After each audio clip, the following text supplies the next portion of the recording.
The Rohingya crisis, as you know, is something that has been there for decades, if not longer, if not centuries, that particular problem. But there is no doubt when you fly over northern Rakhine and you look at the scale of the devastation, the industrial ethnic cleansing that has gone on, there's no doubt that the military must have been involved. And of course, what we want to do now is to get those refugees back home in a way that is safe and voluntary and dignified. And what Aung San Suu Kyi can do now that's most important is show leadership in getting an international body to oversee that.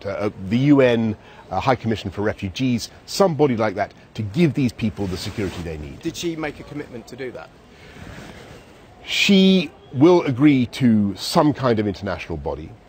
She has her doubts about the UNHCR, but we're working on that. And I think it's vital. You know, you've seen the fear in the Rohingya, not just in Cox's Bazar, in the camps in Bangladesh, but the fear of the Rohingya I've met on the other side of the border, in northern Rakhine, who are still so scared that they won't even say who burnt down their houses. This is a community that's been utterly traumatized. They need to have the confidence and reassurance that when they come back over that border, the same purges won't happen again. And how hard were you with her? Because she has remained silent on this issue largely, and a lot of people are very critical of her. She won't even say the word Rohingya. I mean, did you forcefully make that point to her? It's time she acts. Of course. And I think the crucial thing to understand is that she is part of a civilian government whose writ does not entirely run in that country. She's our best hope. She is the democratic face of Burma. And of course, what we want to see is leadership from her. And the most important thing she can do now, I think, is show the world that she's willing to have an international body, preferably the UNHCR, the UN High Commission for Refugees, oversee the repatriation of the refugees from Bangladesh into northern Rakhine. It's not going to be easy. It's not going to happen immediately, but it's got to start happening. I'll tell you why it's got to start happening. Because if it doesn't start happening, then it will be clear to the world that ethnic cleansing can take place again in the 21st century, and it can be allowed to stand. And I think that would be absolutely intolerable. The UN says it can't rule out genocide.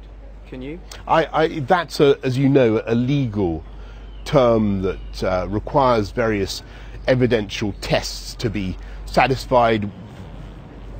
That's something for courts to decide.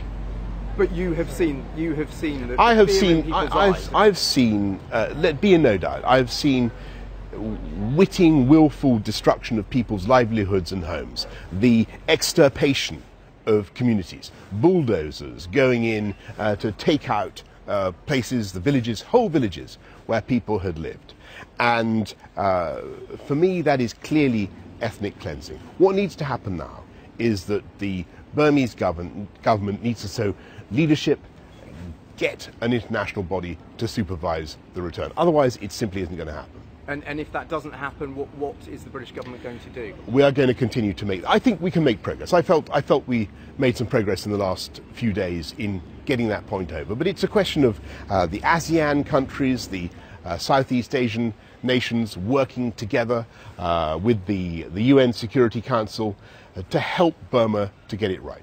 You know the difficulties. You've been up in Shan and you've seen the difficulties that country has. It's not just the Rohingya problem. There are problems all around the central Irrawaddy Valley of ethnic tensions and feuds and civil war. Huge numbers of internally displaced people all the way around Burma.